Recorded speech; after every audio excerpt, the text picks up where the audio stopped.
んにちは、このめつです。今回はですね、ゆうりチャンネルさんからリクエストいただいたお菓子紹介をしていきたいと思います。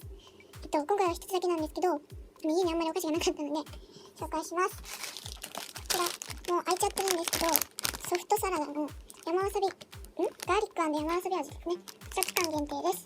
私あんまりわさび食べれないんですよ。なんでちょっと、緊張します。2枚目。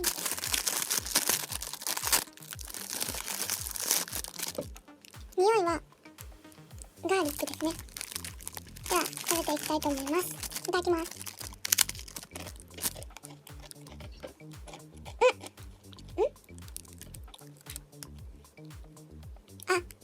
ですね、口に入れた時にめっちゃわさびがくるんですけど、ダメだと思ったすぐ後にガーリックが来て、わさびの味がなくなります。美味しいです。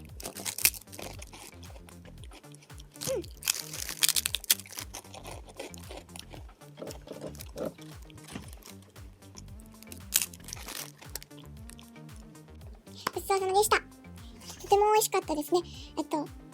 ぜひスーパーなどで見かけたら買ってみてください。100点満点じゃないわ。100、最高が100で言うと、85ぐらいですね。好みはあるんですけど、私は好きでしたね。